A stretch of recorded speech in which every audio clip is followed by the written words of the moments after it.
Welcome to the Startup to Exit podcast, where we will bring you world-class entrepreneurs and VCs to share their hard-earned success stories and secrets. This podcast has been brought to you by TIE Seattle. TIE is a global nonprofit that focuses on fostering entrepreneurship. TIE Seattle offers a range of programs, including the Go Vertical Startup Creation Weekend, TIE Entrepreneur Institute, and the TIE Seattle Angel Network. We encourage you to become a TIE member so you can gain access to these great programs. To become a member, please visit www.seattle.tie.org.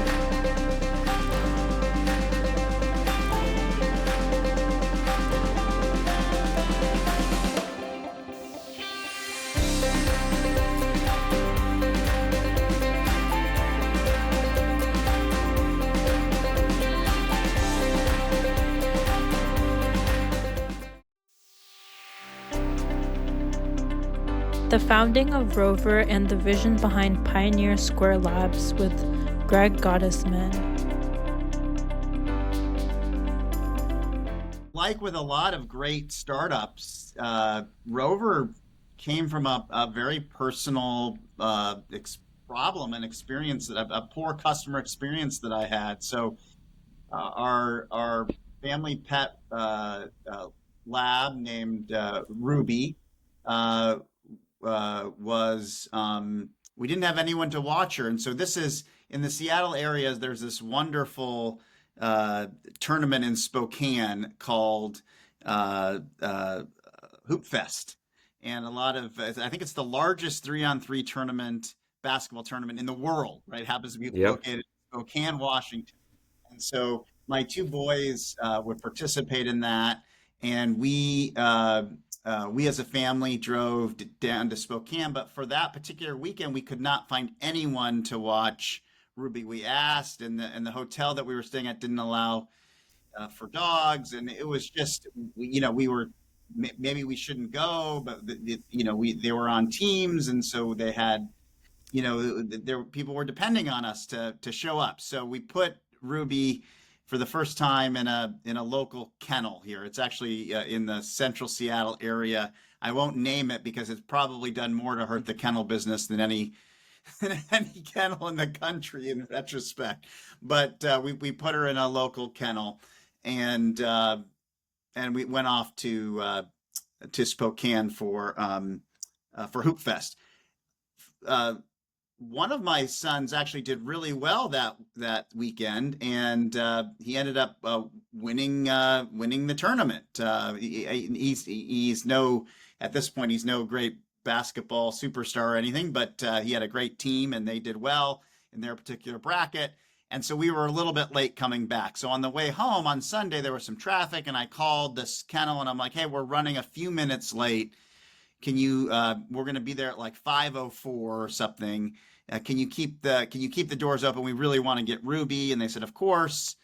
Of course, we show up like at 5:01 or something because we were racing to try to get Ruby, and the doors were locked, and we couldn't go in and get Ruby. And so come back the next day to pick up Ruby, and Ruby was scratched up, had kennel cough. We paid an extra $70 roughly to keep her there for that extra night. I'm like, this is the worst. And I was just furious. I was so upset about this whole customer experience. And by chance, there was a startup weekend happening. And so I pitched this idea of, hey, there's probably someone that would have loved, a neighbor or a local person that would have loved to have taken Ruby, would have done it for less money than we paid the kennel, and it would have been a radically better experience for us than putting our beloved family member Ruby in a cage. And I pitched it at a startup weekend, and that was the story of, and it won the startup weekend. A funny part about the story is I had 10 people on that team, gave them all a little bit of equity. They all in retrospect, made a lot of money from that very short weekend. But one of the folks on the team was a young software developer named Phil Kimmey, and he was going into his junior year of college. And I said to Phil, "Hey, Phil, what are you doing this summer?" And he said, "Oh, he didn't really have a proper summer job. I think he was going to build websites for his dad's friend, dentist, or I don't know. It was some crazy thing." And I said, "Hey, you want to build this rover thing in a little more detail than we had done over the weekend?" And he said, "Sure." So we had an office at Madrona just right down from me, and we started building out Rover, not really expecting it to become a company or anything. And I was the CEO, and Phil was building it. And long story short, we built sort of that initial prototype, the initial site. People started coming, and if Phil Kimmey, who's another co-founder, had a proper summer job, there would be no Rover. That's the truth. So and he's now the VP of engineering. He never went back to college. Oh, wow. Fantastic story. He's now got hundreds of people reporting to him. He's just fantastic. So that was a fun little. The other key part of establishing a successful marketplace is establishing trust between the consumers and the suppliers. And having a dog myself, very concerned about leaving the dog with somebody I don't really know, and what kind of environment do they have, how many other dogs do they have, and so forth. So how did you go about establishing trust with the marketplace? I think it's something we're still working on. Now we have, almost $1 billion going through the Rover system. It's a massive company now, and I think much bigger than we could have conceived that it would be. And I think it still has a tremendous amount of growth. By the way, the market size when I originally thought about it was as a competitor to kennels. It never was that. It was your in-laws watching your dog. It was the friendly neighbor. It was not going on the trip in the first place. That's the much bigger market than the kennel market. And so what we are really, what Rover really is or at least on the boarding side, because we have other services as well now, but boarding is still the major business for Rover. What it really is a replacement for letting your parents or your mother-in-law watch your pet. And that, by the way, sometimes that might sound free, but of course it's never free. The trust and the trust and safety part is still a huge issue. I still think that we are trying to figure out ways to establish trust. But here's some of the things that we tried to do. One is, we really highlight reviews. And so if you go to Rover now and type in your zip code or try to find a sitter in your area, there will be people around you that will have hundreds and hundreds of reviews. And so you can go and read what your neighbors have said about leaving their dog, or cat or other pet with Rover. And so one way to do it is through reviews. I think we really worked on the quality of the pictures and the quality of the sitter profiles, because that's another way to establish some kind of trust. We really worked hard on things like response time. So one way to garner trust is that you go there, you ask the sitter. If it takes 3 or 4 days for that person to respond, that's obviously not good. And so our algorithm, ranks sitters along a bunch of factors, but one of the factors is how fast they respond back. And so again, little small things that establish trust. But it's an ongoing challenge. I still feel like that trust and disintermediation are probably still the two biggest issues for us at Rover. And at our board meetings today, we still talk about how do we continue to build. So we're lucky in that way. What is the business model for Rover? Because at the end of the visit with the dog, it's easy for me to just pay cash. So how do you get in the middle of that transaction and do you take a transaction cut, or what is the model? Yeah. Yeah, you're mentioning disintermediation, which is a huge issue for all marketplaces, and it's a big issue for Rover. We can talk because I think that's one of the most interesting areas where I think we've innovated, and this is a really credit to Aaron Easterly and team coming up with a really innovative technology way to address that. Although I still think we're always working on disintermediation. But the business model, just to answer your question directly, is we take a percentage of the transaction. So and that so if when the sitter says it's going to be 25% type of transaction fee on that service. And that again, it comes out of it's sort of when you see it in the end, it kind of shows up in different kinds of ways, but essentially it's a fee on that service. We're trying to add value to the transaction, so hopefully everyone feels like we are more than earning our keep. But like a lot of transaction and marketplaces, So that's we take a piece of every because you transaction mentioned that goes about through our repeat system. visits. I would think that if I use Rover for the first time, and let's say I paid through Rover, and Rover takes a transaction fee, and I'm really satisfied with the dog sitter, why wouldn't I just go directly to the dog sitter next time and just avoid going through Rover? Well, again, I think this is disintermediation is an issue again for all marketplaces, including for Rover. But here's why you wouldn't. Our algorithm ranks sitters by a bunch of criteria. So we talked about response time, for example. The number one criteria, however, that we rank sitters by is repeat usage.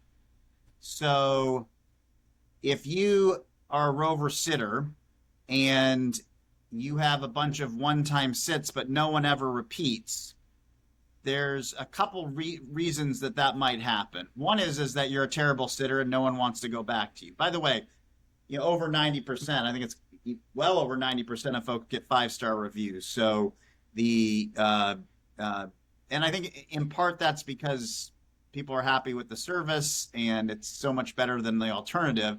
But it's also that people may think, hey, someone's going to be looking at my review, so I don't want to rate someone lowly that is lives close to me. Or so anyway, so reviews tend to not be the best indicator. We think the best indicator of quality sitting is repeat usage.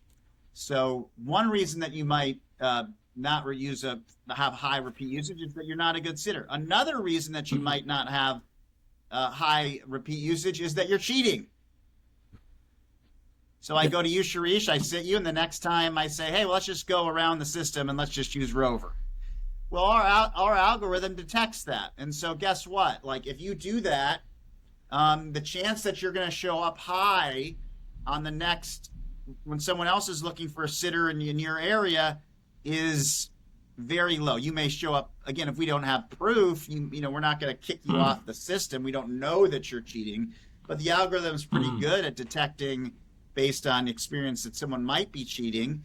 And so you're going to show up very much lower on that list until you prove that you get a lot of repeat usage. And so when you go to Rover, those first couple pages that you see of sitters are going to be sitters that are close by, but also have a lot of repeat usage because we know they're great sitters in terms of the quality. People go back to them again and again, and we know they're not cheating. And I think that was a brilliant insight in terms of how to use technology to help undermine cheating and disintermediation. Now, you mentioned, is it foolproof? Gosh, how big would Rover be if we were able to catch? Because so now, let's say you did this the first time, so you cheated, and now you take it off market. Maybe that was someone that would have been a relationship we would have had for the last 10 years. So we're definitely suffering, especially in newer markets. So you think about in Seattle, there's probably less cheating than there is in a much less mature market, right? Because the algorithm hasn't had time to really sort rank the repeat usage, the high repeat usage users in a way that is effective. So, but a brilliant insight Yes, in very terms of how to insightful. So I assume leverage that technology to help with this. Wow. Okay. So there's someone I trust and respect who was supportive. And then I flew down and met with, because obviously the Madrona folks had their own, and I loved them and respected them, but they had, I was doing it there, right? So I flew down and talked with Brad Feld, who had been a wonderful mentor to me and a fellow investor, and he's just an incredible VC. And I said, Brad, I want you to talk me out of something. I'm thinking about potentially leaving Madrona and starting this studio concept. As you said, Gowrie, very risky. It was a startup. And please talk me out of this, and tell me I should not be doing this. And he heard that, and his response was, well, yeah, it's certainly risky, but here's a check. You tell me how much you want, how much you need to invest in it. I'm your, and I will lead that first investment round. And I'll back you. And what that, I came back from talking with Jeff and talking with Brad, and I needed that. And I think that's what people don't understand. No matter how successful or how, say for a senior executive at an Amazon or someone who's even had other entrepreneurial successes, we all need that push. Someone telling us it's going to be okay. I got your back. You do this, I'm in with you. That could be a co-founder. That could be another investor. That could be a spouse or a family member. But it is so critical to the entrepreneurial process to have people that believe in you, even when a whole bunch of other people don't, but having someone say, I gotcha. This is, and to me, had those, had Jeff and Brad said, no, you should stay, I would still be at Madrona. So the answer is every deal is unique and every deal is different. So in general, if it's our idea and we start something and we get some traction with it, then that, we're going to take more equity in that case than if it's someone else's idea that they bring to us, and we work on it in that context. But the way we think of ourselves as a co-founder with you, generally, though, if you sort of think about it, so we basically say, hey, we're partners, and we might be the junior partner, we might be the senior partner. It just depends on the situation. But we like to think of ourselves as founders, and we stay, both, and then we put, hundreds of thousands of dollars, of either dollars or work into the beginning of that company. And that entrepreneur is going to bring sort of his or her expertise to it, and we like to think that we could be great co-founders together. So, and we've again, thus far, every time that we spun out a company, it's went on to get funding, and so I think one of the benefits of going with us, especially in a difficult market, is that we tend to have a very high success rate of at least getting that first round of funding.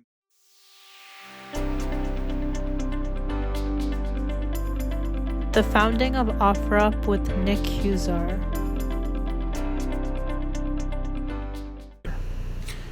Yeah, well, I think like most entrepreneurs, I believe that you have to kind of have this passion for a problem and you can't get it out of your head. And so for me, I had to just happen to be where I was in my life. I had done startups before. In fact, the startup I had before this, I was sleeping on an air mattress. Like, they're a lot of work in the early days. So I had no plans on starting another company. But my wife and I bought a house, and we had a room full of stuff. Most people have like that junk drawer in your house. We had one of those too. But I also had a room full of stuff. And when she said she was pregnant, I go, this is awesome. And I go into dad mode, and I'm going to stand there. I'm in the doorway of this room, and I'm going to sell all this stuff. And I'm looking at this room saying, this is going to take me forever to clear this room out using Craigslist. And I looked down at my phone, which is like the first, my first iPhone was like the second gen iPhone. And I just kept going like this. I'm like, why can't I just take a picture? Like, I have this device in my pocket now. And if you're familiar with life pre-smartphone, the option on Craigslist was like 15 minutes, right? You had to take a picture of a camera, you had to tether it up to a piece, computer, then you had to upload it. And so I just thought, like, I think that part could be easier. And then I think I closed the door. I didn't even post anything on Craigslist. And I went about my life. I just kind of forgot about it. But it kept nagging at me for months on months on months. And so I'm kind of out there looking for a job because I left my previous startup. And here I have my wife that's pregnant. I have no income, and she's working at Microsoft. So I didn't want to be a deadbeat dad. I'm like, I have to get a job. But after about 5 months, and I was already kind of sketching this stuff out, and I kept thinking about, I said, well, I think we're all going to have these smartphones. And I think the cameras are going to get better. And I think we can look at the problem and reimagine it. And so if you look at Craigslist, it was built in an era of the PC, which made sense. That's the tools they leveraged. But if you look at the smartphone, you can take all of that complexity and make it far more efficient. So my belief was we would have these devices, we could leverage the cameras, we could leverage the maps, we could leverage payments, we could do all these other things and remove a lot of friction. So my belief in the early days was because of this platform shift, we could rethink local commerce as we know it. Now, most folks in Seattle thought we were nuts. You're crazy, you're trying to disrupt Craigslist. Nobody's been able to do that. And my view was, I don't care if you convert a single Craigslist user, because I did a lot of homework and talked to a lot of people, and my conclusion was there's a lot of people that just don't use it that much because it's not worth their time, or they're scared of the trust and safety, especially women. Women were very scared of using Craigslist. And so I just felt like, man, we got to go all in on mobile, and we got to be the simplest and most safest way to do local transactions. And so we just built the whole company around that, that belief. And I also like to say at the end of the day, yes, we are definitely a second-hand marketplace, very dominant in that. Long term, though, that was never the vision. My vision was to become the platform for local commerce, full stop. Because you think about it, where's all the stuff going? Like, where's all the Amazon stuff going? And what's happening is value is growing all around us. Like, our homes are actually getting bigger. We're actually having less kids. A quarter of the U.S. population with 2-car garages can't even park in their garages anymore. And so that's what I want to get after. Is like, I want to remove a lot of friction and do it as simply as we can. And as a result, we should unlock value locally. And that was the belief 10 years ago. It's still the belief I have today. So you started this in Seattle, and let's talk about raising money in the early days, right? Because now you have the flywheel starting to move, so you got to achieve scale, so you needed money. In my mind, you were in Seattle, not known for major marketplaces at that point. We had Amazon, but they were not in local commerce, right? Amazon was still early days. They're evolving from books to other things. And then Craigslist, eBay, all those guys were, Silicon Valley was much more location-wise better suited to start an offer up, right, than Seattle. And you also had, theoretically, in the minds of the investors, an incumbent so big called Craigslist, even though none of them had used it, I'm sure. None of them bothered to ever go on Craigslist. After you said, hey, have you ever used Craigslist? No. Then they're quickly going in and checking, what's on Craigslist now? It's not the core demo, no. Yeah. So how did you raise money in the early days? What metric you showed the investor that you talked about two things, right? You talked about the circle, I want to win this circle, and all these hacks. What metric in the early days you showed the investor saying, hey, this is going to work? That's when the investor said, yeah, we'll take a bet on you. Because the odds of you making from the money raising standpoint was harder in my mind than your business working. Your business had a good chance of working. But raising money in this town in those days was a tough proposition. So what did you do there? I think kind of multiple things. So for one, I feel fortunate we have some really amazing angels that supported OfferUp early on in Seattle, and a bunch of them I think believed in me and my team even without any metrics. Like, you don't have any metrics year one, you're just launching a product. And so we were able to raise a few $100,000 from some local angels, and that was enough for us to kind of cobble our way to kind of get a basic product out there, but not a lot of growth, not a lot of scale. And you're right, I think we are definitely more of a Silicon Valley style company. I think Seattle is a wonderful place to raise capital for, say, more enterprise or SaaS type products, but you don't see a lot of consumer companies in Seattle. And so I think the challenge, of course, with the consumer is often real revenue scale is deferred, right? You have to get an audience growing versus monetizing early. And I had feedback, by the way, and I won't name names, but from a local investor that said, well, you should just charge $1 a post. I'm sitting there in the meeting, I'm like, I'm never going to do that. Why would I put a kink in the hose? Like, that makes no sense to me whatsoever. And then, of course, the response was to demonstrate revenue traction. I'm like, well, that sounds great. As a VC, you would say that, but to grow a marketplace, that makes no sense, right? And so, you name it, I pitched every institution in this town multiple times. We got rejected from Techstars twice, by the way. We've been pretty much rejected. Every major kind of institutional investor rejected off rope. So again, we were fortunate they had enough angels that we were able to somewhat survive, on that. I also think, I knew fundraising was hard. I've been in this town for a while, but going through it again, even back then was extremely challenging. And so, we went for 2 years before we raised our Series A. I think most people would have tapped out. I had at least a product out there, but here I am now. I don't have an income. Even the first money we raised, I barely. And the baby was already out. I was a father now, right? and my wife was working. So I told her, I said, there's either two ways this is going to go. Either this is going to fail miserably and you're going to resent me, or it's going to work and you're going to be super proud. But there's no middle ground in this. And so luckily, my wife's pretty happy now. Like that. Your family unit is as important in this journey as your developers and your co-founder.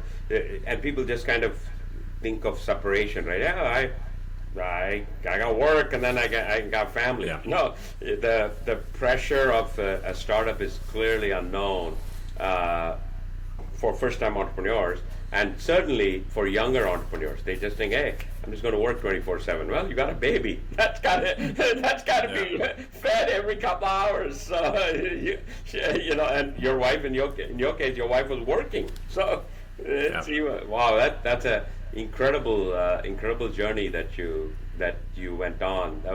That's amazing that you somehow felt in you that you were going to make this thing work, and till you ran it to zero, you're going to do it. So I like that story. I like that story a lot. And to the point, by the way, in family, I encourage anyone listening, like, you take them on the journey. You don't have to tell them every intimate detail and how terrible your day went, whatever. But you need to bring them along, because they are supporting you. Without that significant other that's supportive, I think it's going to be a real hard row for anybody to be an entrepreneur. And so I think it's important to share that. So when you do have a bad day, they can be empathetic. But if you're not sharing anything, it's hard for them to understand what you're going through. So and LA's a huge market. So like, I'm glad these strategies all kind of played out, because we are still, Facebook came and we didn't see them coming. And Facebook's a very sizable competitor, but we still have a lot of user growth and engagement all around the country, especially markets that we were very strategic in focusing on. So that was, I think back to the kind of the question is, we definitely still went market by market, but at some point we had enough word of mouth and such scale that it kind of didn't matter, right? So sometimes we would focus on driving more supplier, more engagement in LA. Sometimes we'd say, no, we just want more installs across the US. So now we've been installed 130 million times, so half the U.S. population is installed off-rev at least at one point. And so, but it's very market by market until, you get enough scale where, the economics are such that there's different strategies you can deploy. But I'd say in the early years, it was definitely market by market. Nick, the challenge with local commerce is that it's very difficult to get in the middle of that transaction and take a cut. So how did you think about monetization from that perspective? Yeah, it's a good point. So, we always focused, we said, well, let's build an audience and we'll scale and we'll monetize that audience via advertising. That was a lot of early revenue for us. The challenge with local and being in the middle of the transaction, it is a big one. And I believe in the US, I vent a lot about this to people, because I think it's kind of a sad state we're in when it comes to like local payments. Like, if you go to China or even India, you realize how easy it is to pay for things. Yeah. Here in the US, you just feel like an idiot when you go to the point of sale systems. Yeah. Like, oh no, you got to put the card in for that one. No, you got to do this one. Like, it is ridiculous how much time we spent just dealing with the archaic payment systems we have. Or how many times do you go out to have dinner, and you want to pay for your bill, and you're sitting there waiting 15 minutes. Yeah. You don't do that in China, Yeah. right? And I felt like we need ways to do this, and so I think that's just the state of where we are right now. Unfortunately, in the U.S., is our payment infrastructure is antiquated. It's held up by the credit card companies. It's so fragmented, the POS systems. Like, at the end of the day, we just need a QR code. That's it. Like, just have a QR code, scan it, pay, done. And it's all this other stuff kind of gets in the way. And so I think the challenge with local payments, and this isn't just an offer-up challenge, but in the U.S., is you have to build. It has to, in China, they got the economics as such that it's so, it's so cheap to do the transactions now, and the government's really supported this. That companies like Alipay, they just kind of eat that because they make up for it, in other ways. Here in the U.S., it's like cost prohibitive. It's so hard to do. And if you want to do a local transaction, the government now says, well, I'm going to tax that again. So you're double taxing. Like, you've already paid for this item, but now they're going to say, no, you got to pay for it again, right? Even though it's a used good. And so that's the biggest challenge, I think, for payments in the U.S. It's like, I would love to do local payments. I think it should be our future. And if you look at cash, like, we hit peak ATM, I think last year. Like, cash is continuing to go down. Mm-hmm. And so we've got to get to a point somehow that it makes economic sense to make payments way more ubiquitous. But today, I look around the world, I'm like, we are so far behind when it comes to payments, and it's a big inconvenience. Like, even standing there in the grocery store, like, why are we all standing in line, waiting to pay anymore? Like, it makes no sense. So, again, I think we're talking about this under the umbrella of OfferUp, which I definitely would love to get after this more. But I'm just sharing my macro view of, I think, the bigger challenge that's out there. Mega successful exits, Cronus and Ali.io with Vetri Valor.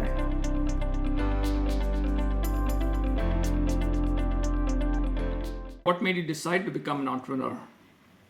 Good question, Suresh. Sometimes I ask myself that. I don't know. Seriously, I remember I always had this urge to be an entrepreneur, right? Not necessarily to make money. In fact, I remember in my college, undergrad, so there was this yearbook where one of the questions in the yearbook was, if you had $1 billion, what would you do? $1 billion obviously is a lot of money. And I still said I'll start a company, right? So for me, it was not about money. It's about the journey. It's about getting something off the ground, something that does not exist in the market yet, and working with a great set of people, iterate quickly, learn quickly, and build something that's of value that didn't exist before has been magic. Right? And that probably is what pushed me to it, because I had a very comfortable job. I was considered as a strong performer inside the company. To leave that in 2007 to go startup did not make a lot of sense. In fact, my own father thought maybe I got fired and that's why I'm doing a company. Right? I mean, people couldn't believe that I was leaving this job, right, at Microsoft. And I was running the Visual Studio Platform team and the partner ecosystem. It's a substantial role, right? And but I thought if I didn't do it then, I would never do it in my life, and I didn't want to deal with that, right? I said I have to do this. It's been a long time goal. Even when things are not going, things are going so well, you still have to. I became worried about timing, right? If I don't do this now, when will I do this? At the realization, sorry about that. I had this realization that if I cannot give up on the money and the responsibilities now, next year it will only be more. I'll not do that, and I'll never do a startup. Right? And that increased the sense of urgency. In fact, I remember one CEO telling me, I already have 72 tools. I cannot have a 73rd tool, but I want this functionality. So we built this. We are the first team, I believe, to build this into Slack and other collaboration platforms, so people can have access to their goals and clearly have a prioritization of why they're doing what they're doing, without having the burden of having to install yet another tool. And the third insight we had was the friction of the doing OKRs was still very high, and our other vendors have not quite solved it really well. And we focused a lot on extremely simple user experience and a lot of integrations, extremely easy two-click integrations to line of business tools like Salesforce. So if you are working on an objective that's about generating revenue, you don't have to worry about spending time updating all that OKR. We could just two clicks connect to Salesforce, pull in that information and update it. That's as an example of integration we did on to reduce the friction and improve through ease of use. All three bets, we just got very lucky. We turned out to be right. None of those ideas again came from me. It came from actually all the customer interviews we did. But our team executed phenomenally well, and within a month or two of launching, we had customers like Slack. It was an RFP process where we went up against other vendors and still won those. And within 18 months or so, most people are saying, including G2, we were seen as a leader in the OKR market. Great. So now this time around, you did raise funding and quite a bit of funding for Ally. Was it because this time around you had conviction and you felt that now that you had conviction early on that you could go raise money? That's right, Sirish. I mean, the customer traction was what gave me the conviction, right? Very, very early on, we started seeing so many trials, really high-profile organizations like Slack again, signing up for the product, like Airbnb, signing up for the product. And I realized the trajectory of this company was different from what I saw in Cronus. The second reason I said raise money was my competitors in this market had raised a lot of money. And I wanted to make sure I had gravitas, right? Not just money, but also right partners. But to be honest, raising money, my seed round was very hard. I had a lot of no's, right? At least 20, 25 no's, I think, right? And because it made sense, right? From a VC perspective, this is a guy saying, yes, some insights into how to build a product. He's 4 years later than the other vendors who are already well funded. So I can understand why, from a VC point of view, it did not make sense. And eventually, though, some people decided to take a bet on us. And I think maybe, Sirish, you introduced me to at least one of them, right? So they decided to take a bet on us. And what happened, though, is, right, as soon as our seed round happened in, I think, January of 2020, right, I think, anyway, January of 2019, within 4 months, Axel came in, or Axel and some other few VCs came in. And it was not something I sought out. They came in, and of course, they are phenomenal partners, right? So we decided to actually want to partner with them more than needing their money. And within 3 months of that, Tiger Global came in. I mean, if I remember, Scott sent me this note saying, oh, can I grab coffee? And I was a moron. I was so naive. I didn't know what he meant. I said, of course, I'll grab coffee with Scott. And then at the end of the conversation, he calls back and says, I'd like to invest, right? So I was not necessarily seeking money, but fortunately, money found us. And the business was doing really, really well. So it made sense to take the money because we knew we could deploy the money, right? In a disciplined way, though. And then our Series C happened like a year later, again, because the business action was really good. We had some incredible logos. We had extremely good NRR, right? The retention rate, land and expand was a core motion for us in the bottoms up. And we had like 142% or something. Our NRR was really, really solid. So all of that helped to attract capital. So after the seed round struggle, things are easy. One thing that you brought up in your early days at Microsoft when you took your first job or your first assignment was the crisis of confidence, right? Everybody, what would you give entrepreneurs out there advice on how to handle this? Because they're going to face their own self-confidence crisis, employees and teams, customers and investors. But you continuously faced it. You brought around a conviction to that story. What would you say that entrepreneurs need to really do or look out for to build confidence with people around them, whether it's employees or customers? Very good question, Gauri. I will say, though, right, I think as an entrepreneur, the toughest thing I found is, on one hand, I'm extremely confident and passionate about what I'm trying to build. On the other hand, I do maintain a list of all the things that can go wrong, right? What are the things I don't know yet about the business that I need to get to know? Because that's how I'm mitigating risk, right? I don't think our job is to take on a lot of risk. Our job is every day reduce the risk to the business, right? And so you are trying to play both, to be honest, right? You have to have high confidence. And for me, the confidence came from I genuinely cared about these problems. Right? That is one thing I'd strongly suggest to entrepreneurs.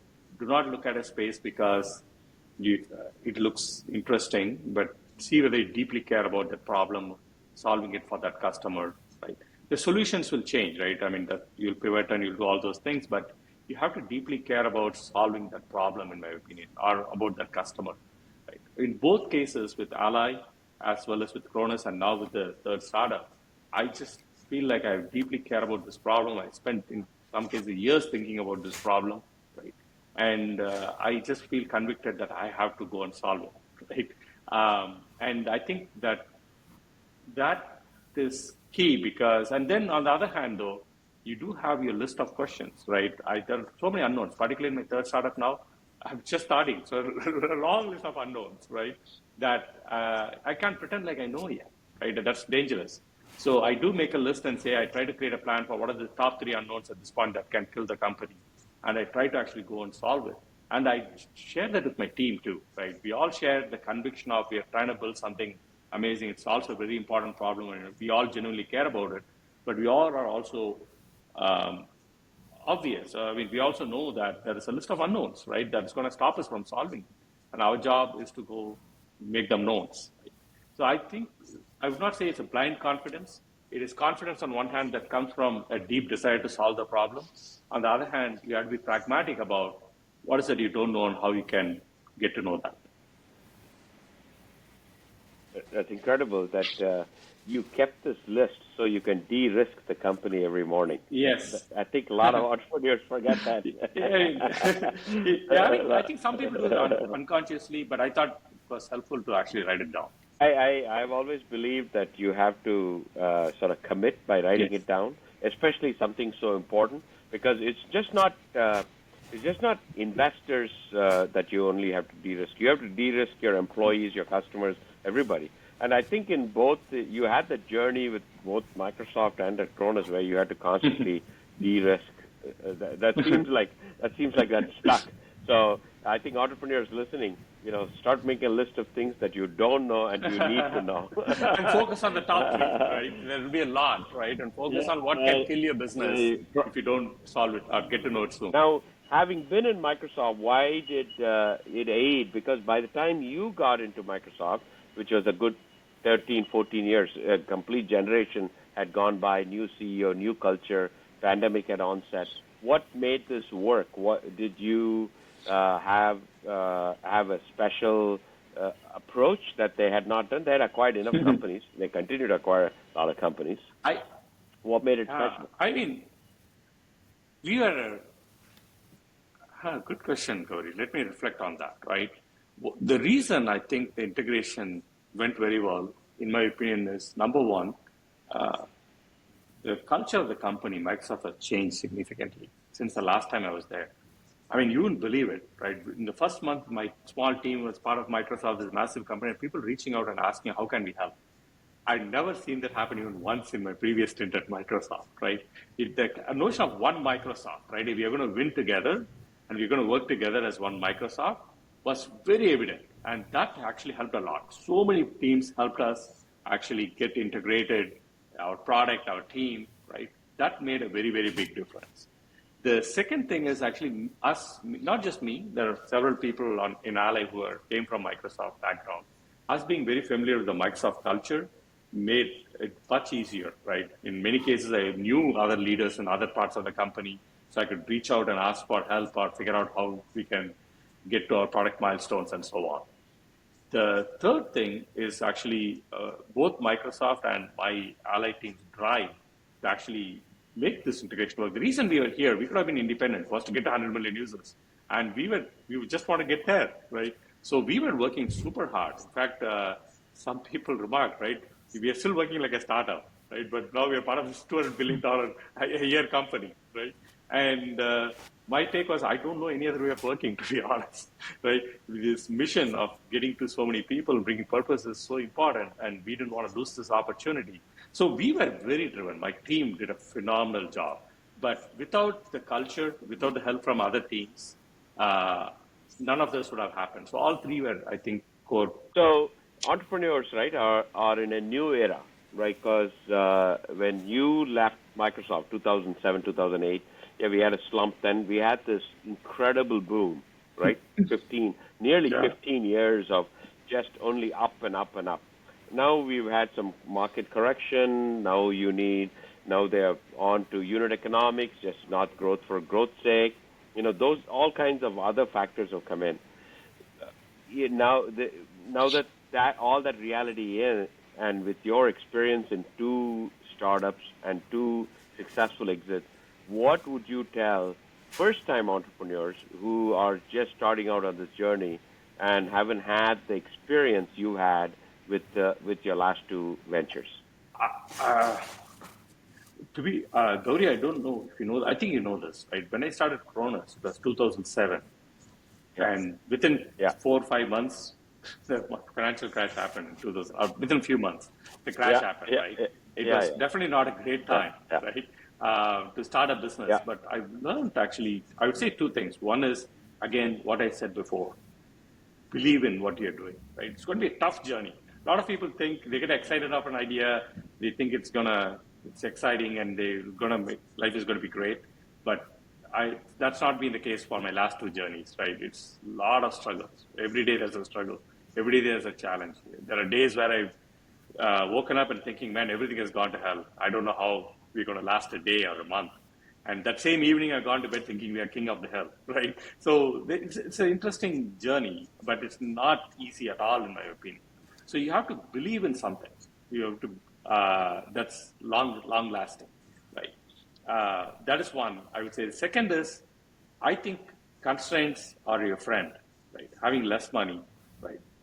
Or whatever the constraints are, right? I think they make them your friend, right? They are your friend. The best creative ideas, when you're driven and passionate about the idea, constraints are actually not a bad thing at all. You will find incredibly creative solutions to solve problems. And history has shown this repeatedly, right? And that's what we can all do.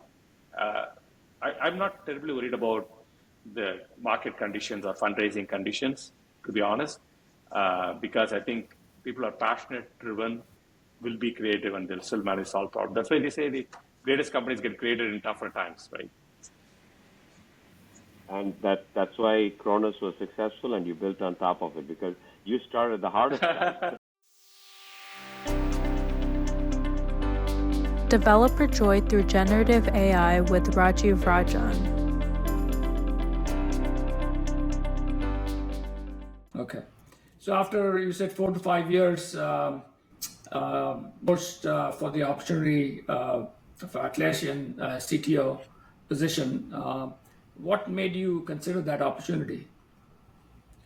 Right. So I've always been an engineer. In fact, first few years I did a lot of work as an IC engineer, and then sort of, I accidentally got into management, if you will. Like in fact, the first time I was doing performance assessments, I didn't even know I was a manager. My manager comes to me and says, "Hey, you're doing performance assessments," and that was a little bit of a, I didn't really realize I had gotten into engineering management, but I tried to stay an IC and sort of like not be a manager for a while until I found that you know you get a lot more ability to take projects forward, and I started to enjoy the coaching aspect of it as well, and so those things led me eventually into engineering management roles, and so it was sort of an evolution of things that led me there. Got it. I'm sure that you were speaking to the two CEOs of Atlassian when you interviewed with them. What were they looking for? Yeah, so in terms of Atlassian, like I said, I've been an engineer all along, done a number of engineering leadership roles, um, and so I care a lot about the engineering function and engineers in general, right? Mhm. And the Atlassian leaders, the CEOs, we have two, we're looking for someone who could come and take Atlassian to the next level. So Atlassian is a fairly well-known company. We produce Jira, which is what we are known for, but we have other products like Confluence and such. And Jira is actually a very well-known name with respect to technical teams. So any software team, any technical team uses Jira for issue management, bug management, things like that. Right. But the company's aspiration goes beyond that, right? So Atlassian wants to essentially make it so that you can use Jira for non-technical teams as well. So an HR team, a finance team, legal team, etc. Because at its heart, Jira is a project management, issue management, software, and people in any department, any company need to manage projects, right? If you're building a rocket that you want to put into Mars, like you want to be able to track issues and projects and things like that. So the company's aspiration is to essentially unleash the power of teams. Jira is one piece of software to do that, but we have a whole what we call system of work set of solutions that you can use to manage work in any company, any technology, any vertical. You can use that. And so if you achieve our aspiration, really Atlassian would be something that would be used by all companies, small, medium, large enterprises, wall to wall, to get work done, to do knowledge worker work, right? So Right. that's a big mission. And, Atlassian therefore has the potential to be really a top tech company. And to do that, you need world-class engineering. So what Atlassian was looking for was, can we have someone come in who can lead engineering as a CTO, take it to the next level in terms of world-class engineering, someone who has been in places where, they've seen world-class engineering. And that was definitely true with me. And so that was the pull for Atlassian to have me come take the role. And for me, the attraction was to be able to come and lead all of engineering, right, the whole function. As I told you, I'm passionate about engineers and engineering, and and I have a vision for where I want to take engineering. And so to be able to come and lead the whole function and help the whole company go towards the next level of growth was super attractive to me. Right. Right. So, what would you describe your mission as a CTO to be? I've heard you talk about developer joy. Yeah. Is Yeah. that the key to your mission? Well, I would say the key to my mission is really how do I build a world-class engineering team, right? And so there are many elements that go into world-class engineering. I actually break it down into three pillars. The first is whatever software you build better have trust with customers. And by that, what I mean is it should be reliable, right? We Right. build cloud software, so you want it to be 4 nines. You don't want it to go down. So reliability is important. Trust with your customers with respect to security is important. Customer data is super important, so you want to make sure you're a good guardian of customer data. You want to make sure if customers have problems that they get support quickly and the product is supportable. So those are all things that go into customer trust. The second pillar for world-class engineering is you need awesome people. You need great engineers. You need 10x engineers. And so how do you find the best engineering talent? How do you make sure that your existing engineers in your team are learning the right skills to be world-class engineers, right? So it turns out, even though I'm here as a CTO, it's not that I, only solve architectural technical problems. I'm also building the talent in the organization so that we can have a world-class engineering team and be known for that, right? And that helps us build amazing products. That's the second pillar. And the third pillar is what I call developer joy, which has many components to it, one of which is developer productivity. But let me explain to you what developer joy is. All of us were engineers who joined, who learned how to write code, wrote our first program, Hello World program, did a little printf or some kind of thing and saw the text appear on the screen. you know that excitement that you felt, that joy that you felt, that you could go write something on a keyboard and something happens on the computer, right? That's the joy we want in all our engineers. Let's, if you could take a few minutes and describe to our audience the AI initiative within your product and or products you have created with AI baked in first, and what the use cases may be. Sure, yeah. Look, first of all, let me just step back and say that the AI moment we are having right now, I think, is a big deal. This is a big, big moment for technology. If I go back in time, probably the two other big moments were when the iPhone mobile revolution happened, and then before that, the internet, right? So I do believe that this is a big deal for not only tech. I think the difference between uh, AI and sort of like the previous ones is this is going to be even more far-reaching in its impact on all kinds of industries and all people across the globe, right? So it's a big moment for us to lean into.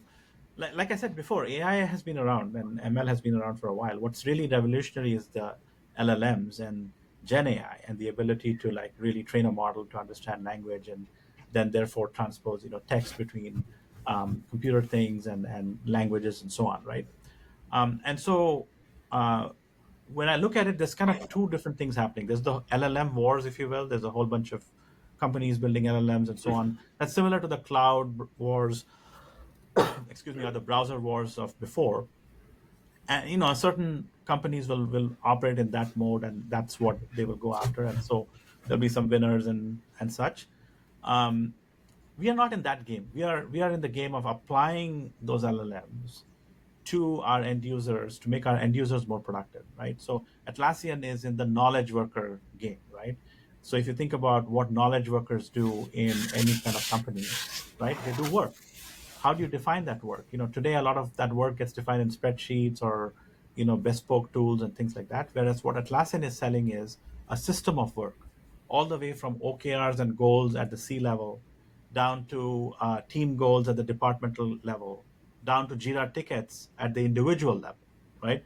So if you really, for any given company, this is what they want. They want to be able to track their system of work across their talent, across their people, across budgets, and manage all of that. And that's what Atlassian offers. And so for us, our main thing is how do we use AI to make that better, right? So if you're a company building a rocket that's going to Mars and you have a bunch of Jira tickets, what we would like to say is, hey, just come in and say in natural language, when is the rocket going to launch? Right? And imagine it goes and grinds through all the tickets and says, you'll be ready in 23 days. Okay. That's value, right?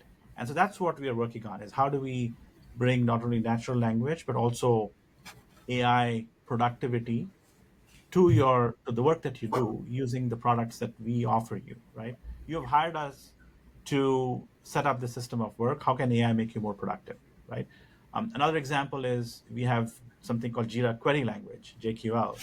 And a lot of people go and do a lot of JQL queries to find things and so on. Well, we have worked on something where you can do a natural language query and that converts it to JQL and then does the job for you, right? So basically, we are looking to infuse AI into all the things that people do with our products today to make them a lot more productive. And we launched that as something called Atlassian Intelligence last year. So that is the first wave of our products, is Atlassian Intelligence in Jira, in Confluence. You can have a summarization feature. You have a sidebar chat that allows you to do things more productively. And so that was the first wave. The second wave is what we call Robo, which we announced in April, and we're going to launch later this year. And that also brings in something called agents. So now you can have agents that work like teammates that do specific tasks. For example, if you have a marketing agent that wants to do a press release, well, you can build an agent for that. So now we have a whole platform that allows you to build agents to do specific tasks. These agents aren't super smart yet, but they'll do one sort of narrow task really well, and that helps you with your productivity, right? So we have agents now and an agent platform. And then also we have improved search, because search continues to be something that's really important to be able to find information in an enterprise. And that's part of our Rovo offering. So that's our sort of second wave. So we are already into our second wave of AI, from the Gen AI. I think you're in this unique leadership position as a company and as a leader in that company. So if you could talk to our audience saying AI doesn't have to be scary, or it is scary, then tell us. Yeah, yeah. Look, I think that any new technology, right, um, comes with these kind of sort of fears of things, right? So, Yeah. long story short, my view is that AI is going to help human beings be more productive at an aggregate level. I don't think it's going to like take away jobs and things like that. I think, at least my view is that it's going to help us actually create more jobs and perhaps have human beings go up the value chain in terms of being more productive and doing higher value things, right? To the extent you have teammates and agents that take away some of the routine stuff, that allows you, therefore, the human mind and the human brain has enormous amounts of creativity and talent, right? So we can then reserve those brain cycles for those more creative kind of flows, right? And so I think I don't. That's my view, is that I think it'll be net positive. Doesn't mean that there won't be like certain uses of the technology that we need to worry about. There's obviously things we have to worry about with AI as well. But largely, I believe it will be positive, and we have to manage that transition carefully as a society, of course. But um, I do think you can get more productive through AI. So that's our view. But also, we are very early in the AI adoption. I don't think, notwithstanding all the hype and everything else, we are still very early. 50% of knowledge workers, we've done some surveys and things like that, and there are many studies out there. But I'd say 50% of knowledge workers don't use AI on a weekly basis. Maybe they use it a little bit. There's a little bit of a novelty effect, and then they don't use it. So, but those teams that are using it regularly are finding it to be about 1.6x more effective, right? So we are seeing that if you actually have a use case that lines up and has product market fit, so to speak, with that set of people, they are being more productive in those use cases, right? But also, a large proportion of knowledge workers and executives are struggling with how to use it effectively, right? So that's some of the data we have seen and some of the research and so on, right? And so um, again, I think we are early in that evolution. I think we are seeing some use cases where it's super productive, including for engineers. We have seen that, like I said, some of the coding assistants help save you 1 to 2 hours per week, and we are experimenting with them and also building some of our own. But also, I think um, you know we're all trying to figure out what is that sweet spot and where does that productivity gain happen, right? So I think we should not get too caught up in the hype. We should understand what is working, what is not working, and that's the business we are in, right? So we are looking at, hey, how do you get your job done? What is going to help you be 20% more productive, 30% more productive? And in some cases, there will be a breakthrough where it will be a nonlinear jump as well. But we're all still experimenting to find out what that is. So just a prediction, we'll hold you to it because this is our ways to get guests back to our show. So give us a prediction for Gen AI from Rajiv. Yeah, look, predicting is a dangerous game, right? But I'll say this, we are probably overestimating, how much AI will do, right? So one thing I would say is a year from now, we'll have made a lot of progress, we'll have a lot of use cases, but we won't be anywhere near things like AGI and like, human beings being replaced by AI and some of those kind of like, uh, cases that people are saying. But I think we'll be much further along on the LLMs, especially with modalities. Today a lot of it is text. I think the video and audio and other modalities will become more commonplace as well in some of these things. And then the LLMs are making a lot of progress. So I think the context windows will become much bigger for sure. And with that bigger size, you start to then be able to do more interesting things with code. So I think that revolution with respect to coding assistance, I think will continue to happen at a good clip. And then I think like a lot of things will become table stakes. Things that we thought of as AI features today, like summarizing something and so on, I think will just be expected. Just like spell check. Remember spell check, grammar check. You take that for granted, right? But so some of those things will become like it's no longer AI. It's just it's part of the course. It's there. I think agents will become more ubiquitous, and we'll start to trust and use more agents in what we do. Little agents that do little things, but that make your day more productive, but not like complex agents that you can give an entire like go do this, interview with Rajiv for me. Like here's my Gauri avatar that goes and does the interview for me. I think we're a little ways away from that one.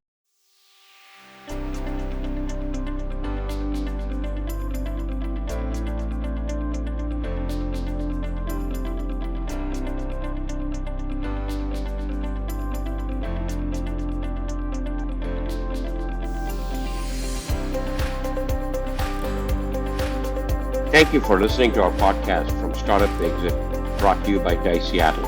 Assisting in production today are Isha Jain and Mini Verma. Please subscribe to our podcast and rate our podcast wherever you listen to them. Hope you enjoyed it.